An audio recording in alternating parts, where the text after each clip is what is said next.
Freddy's back and looking for revenge. Today we're taking a look at NECA Toys, A Nightmare on Elm Street 2, Freddy's Revenge, Freddy Krueger.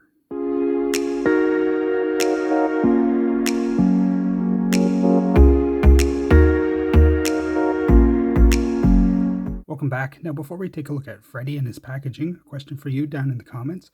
What's your favorite Freddy quote? For me it's, "Every town has an Elm Street. Ha ha ha ha ha."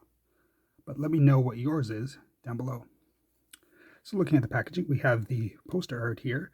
Really cool to see this. These covers were pretty iconic when you were a kid going in the video store there. You'd go into the horror section and see these. So it opens up. We've got a picture of the figure there. A good look at Freddy and his accessories. On the back, we have pictures of the figure. But we don't need that because we're going to open him up and take a look at him. With Freddy out of his packaging, we'll start by measuring him up. As you can see, he stands about 7¼ inches tall, or about 18½ centimeters. Bringing in the Halloween 2018 Michael Myers that I reviewed recently for comparison, you can see that he's a little bit shorter than Michael, so they do scale well together. So in the packaging, Freddy comes with this head, more of a snarling head. You also get an additional surprised-looking head, as well as this screaming head. And the screaming head does come with the exposed brain there. Nicely painted and well detailed. You also get Freddy's fedora here, which fits onto all the heads. Now in the packaging you get Freddy with this hand, with the knives growing out of the fingers. They are a little bit warped from the packaging. Some heat would straighten them up, but this is not the hand I'll be using, so I'm not too worried about that. You get the more traditional Freddy glove here. Much better. Fortunately, this is the only other glove you get, so you're kind of stuck with this pose. It is a good pose, but it would have been nice to have a little bit more options for Freddy. Also included is this fire effect. Really nice, kind of transparent orange there that catches the light very well. There is a magnet on the back, which you can use to attach to Freddy. It does kind of slot into place, but it's not the strongest magnet ever. It comes off pretty easy, so the chances of it staying on there on the shelf is not the greatest. But an interesting conclusion. It does look very good from the front. And finally, you get the two demon dogs here.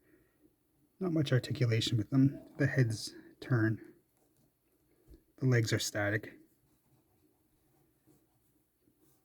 But a pretty neat inclusion. So bringing Freddy back in, we'll take a closer look at him. You can see this design is quite different from some of his later appearances in the films.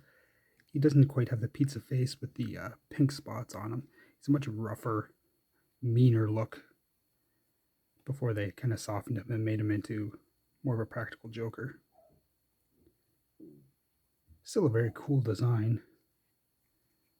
We really only saw this style of makeup effects in the first two films there. Well detailed on the black wash, picking out all the scars on his skin there. Very angry look. The eyes are very well done. So you go down, his sweater is kind of a rubber. Good texture on it, makes it look like fabric. Like the fraying on the bottom there. This version of the sweater does have the stripes on the sleeves there, not like the first film. His only normal hand here is this posed one. Good expression, you could use it for a lot of different poses there. The ball pegs on the hands are a little bit loose, I find. Going down, nice dark gray pants. The articulation is well blended in there. You have his boots there. There are peg holes on the bottom, although he doesn't come with any kind of stand to help support him. He doesn't need it though. He's good at standing on his own. So we go back. Nicely detailed sweater. So an interesting look for Freddy. NECA has made other Freddys, of course. They've done 1 and 3, so if you prefer those looks, but this is a good stand-in for a Freddy if you're looking for one.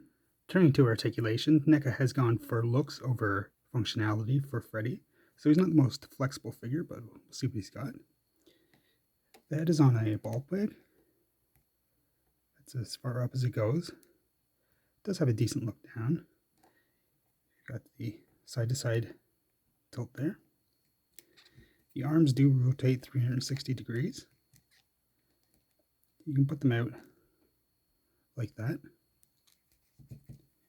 You do have the single bend elbow, and the hands are on a ball peg. There is a little bit of ab crunch here. The sweater, of course, hinders it. But he does go back decent amount. You can go forward a little bit. The legs do have a really nice spread on them.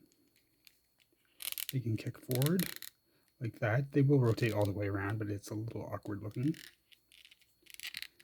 Same with going back like that. You do have a single bend knee.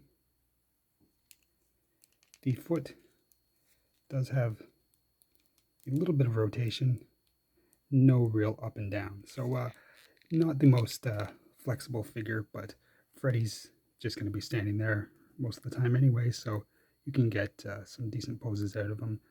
It's really the different heads that will allow for expression. So while Freddy might not be the most posable figure, he is still a very nice looking one. He will be the sole Freddy in my collection. I do prefer the rougher Nightmare 1 and 2 style makeup to the ones from the sequels. The accessories he does bring are well done, although I do wish the magnet on the fire were a little bit stronger. And it would have been nice to have a couple different normal and gloved hands. But for what he is, he's still a great figure. I have reviewed other NECA horror figures on my channel, and I have more to come, so feel free to subscribe if you don't want to miss those. But as for me, I'd like to thank you very much for watching, and I'll see you again later. Bye.